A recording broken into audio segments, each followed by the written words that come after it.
me again. Oh, look how pretty that is. Fun I stuff. love this part. Oh, that is beautiful, Chef. Bon appetit. Hey everybody, I'm Vera Stewart and welcome to the VeryVera Show. You know when it gets cold outside and it's time to set a fire? I'm kind of looking forward to a romantic dinner. So my very special guest today, William Williams from Charlotte, the owner of Seasoned Provisions. Will and I met when he came to Augusta to help me during the Masters Golf Tournament as one of my chefs. I had him back to do a chef series where we just completely engaged the audience in a beautiful dinner party, and I thought, we need to do this coming up this winter. So here we are, Will. What are we going to be making today? All right, so for starters, we're making a truffle, goat cheese, and bacon stuffed mushroom. That's gonna be roasted off, and then eventually when we pull it from the oven, it's gonna be served on top of a roasted red bell pepper sauce. Next, we're gonna roll into a beef Wellington, which has some prosciutto, Favorite. mushroom duxelle, and all that fun meaty stuff. And then last, we're gonna finish off with some poached pears, served over some vanilla bean ice cream and mascarpone. Oh, well, I gotta go put my apron on. Let's get started. Let's do it.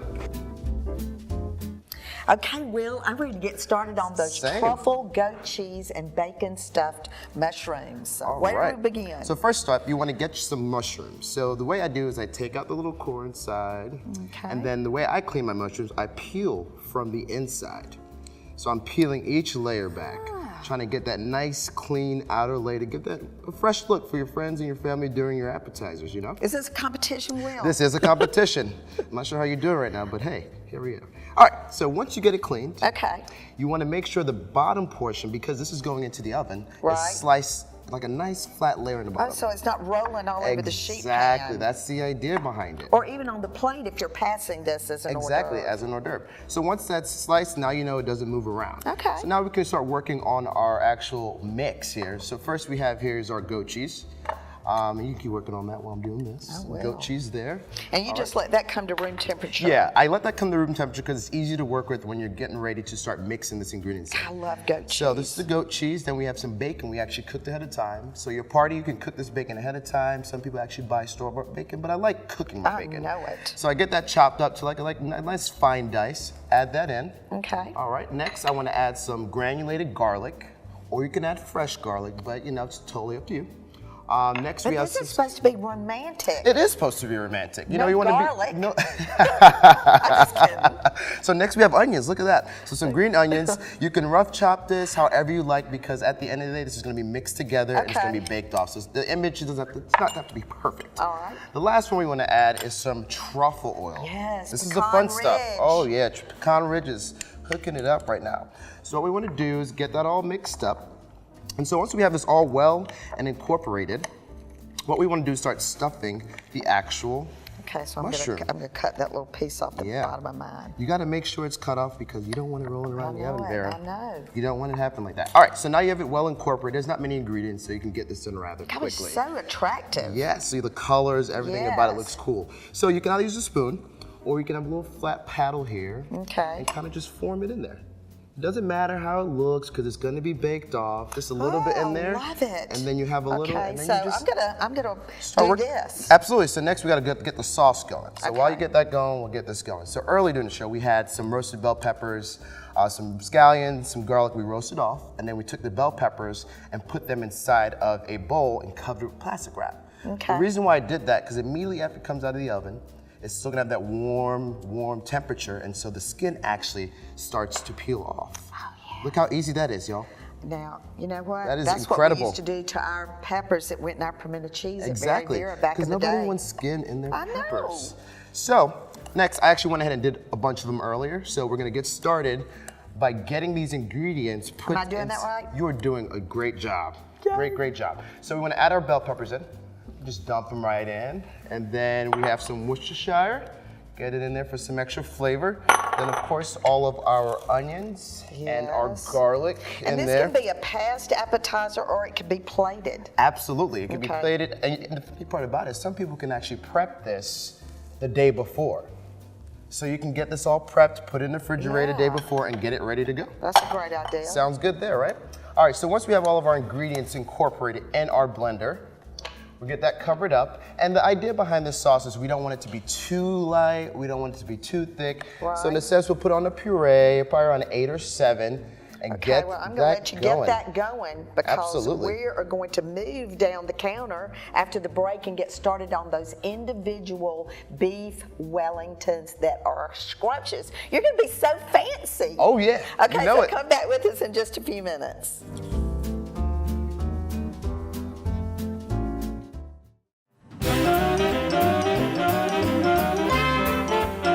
Welcome back, everybody, and if you're just joining us, I'm with Will Williams, who we affectionately called Will Squared, who is from Charlotte, North Carolina, the owner of Seasoned Provisions, and actually is one of our associates during the Masters Golf Tournament. He works with our company, and also just recently came over and did a chef series with us and prepared this meal for 18 guests, and they were thrilled.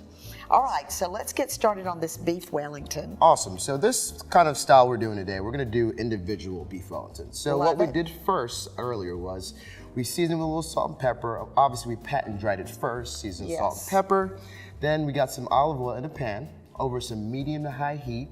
And then we let that oil heat up. So the point of that oil is just to move it around so eventually it turns into that kind of liquidy water look. Yes. So once it's got that nice rolling water look, you add your nice juicy fillets in, get them seared on each side. Don't you love that sound? Love it. The sizzle is just everything. So you sizzle on both sides, about a minute on each side, and then you're good to go.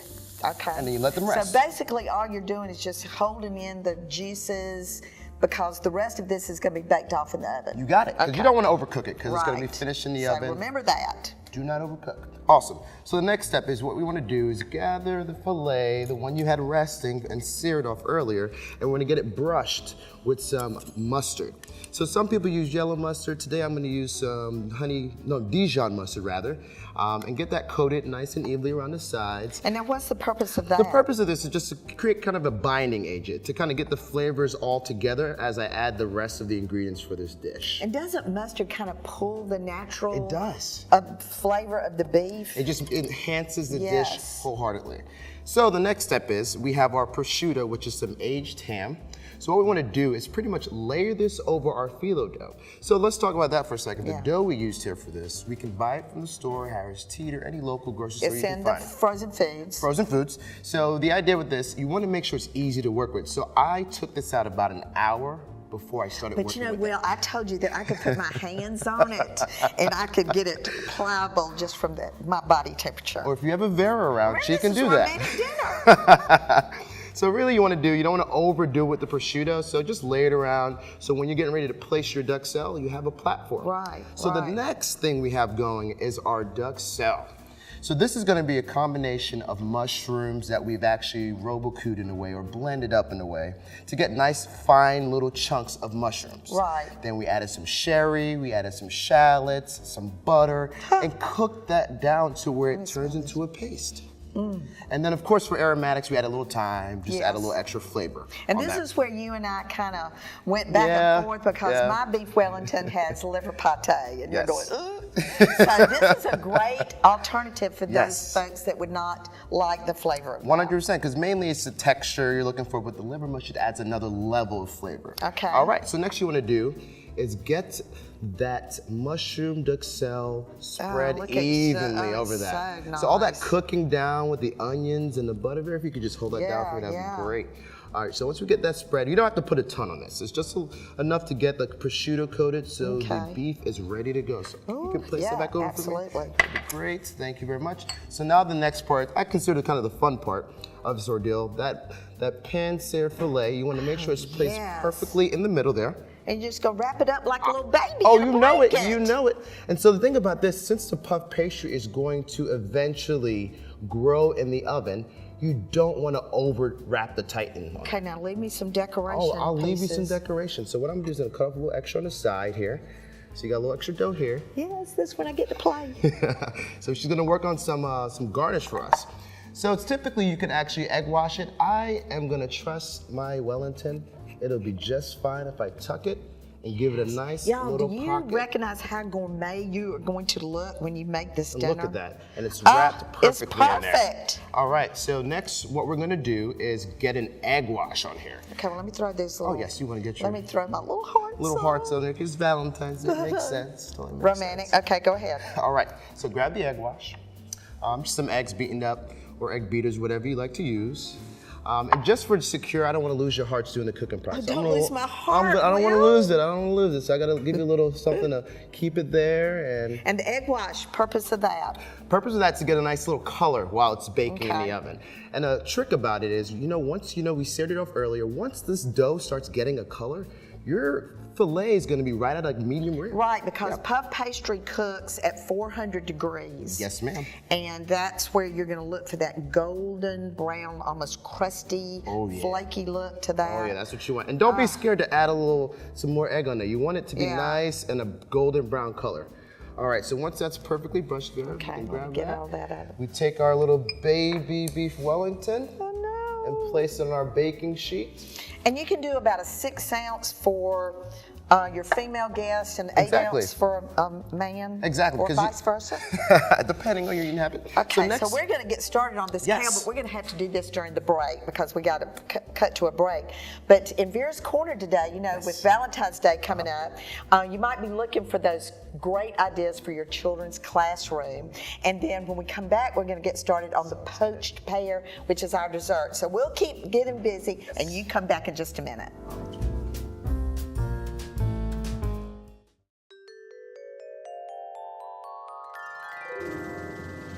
Okay, it's almost Valentine's Day and parents everywhere are scrambling for those last-minute ideas for their children's class. Today, I'm going to show you 3 that are easy and fun. To start, all you need is a printed Valentine card and a small tub of Play-Doh. You can find the Valentine card template on our website. Cut out the cardstock template. Trace the bottom of the Play-Doh in the center of the heart, then cut out the circle. Place the Play-Doh tub inside the hole. Use a little tape on the back to adhere the tub to the card. For the next idea, cut some Valentine's themed cardstock into slips 2 inches by 2.5 inches. Wrap a strip of cardstock around a stick of gum and tape in place on the back. Run a rubber band through the 2 lifesavers and then slip over the stick of gum on either side. Slide a roll of Smarties between the lifesavers below the gum. Cut out a printed Valentine message and adhere to the back of the plane. All you need for the last idea is a cardstock Valentine card and EOS lip balm. Choose a lip balm that has a red or pink container. Cut out the Valentine cards and cut out the circle where the balm will go. Unscrew the lip balm and carefully place the hole between the 2 halves. Your child will be the talk of the classroom with these ideas.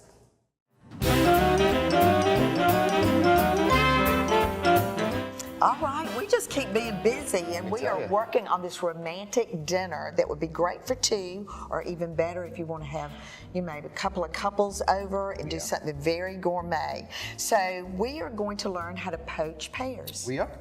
All right, so the first ingredient I'm using today would be the Cabernet Sauvignon.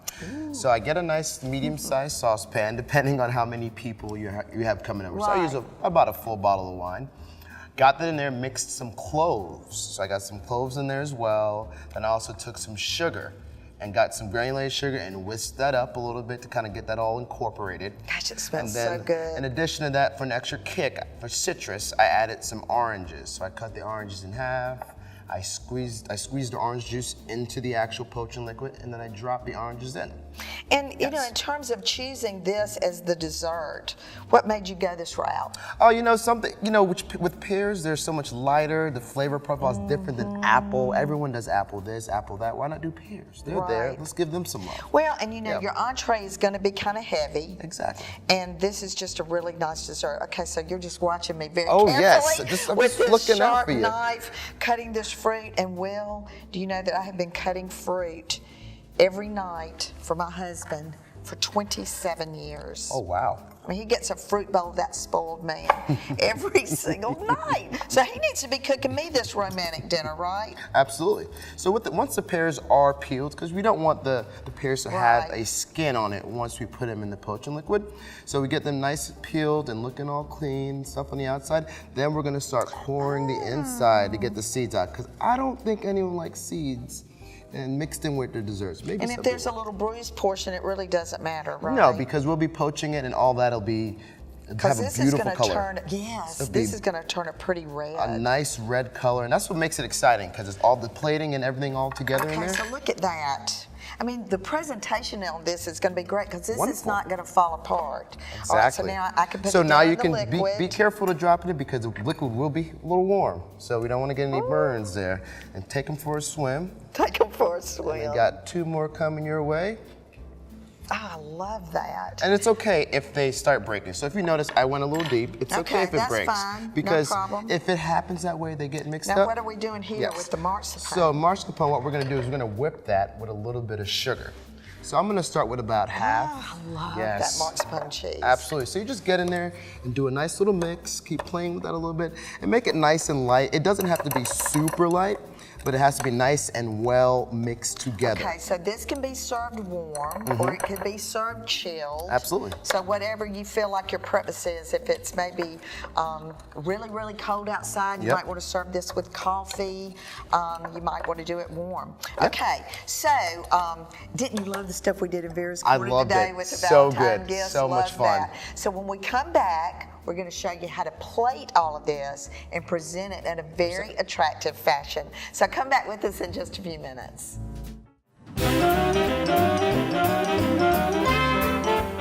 Okay, everybody, looks like we've got a romantic dinner prepared. Oh, Will, you have done amazingly. Thank you. Well here, and it's just such a great looking tablescape. I love everything. So walk us back through what we did today. All right, for starters, we have our mushrooms that have been stuffed with some bacon and that goat cheese and truffle oil, and it's sitting on top of a roasted bell pepper sauce.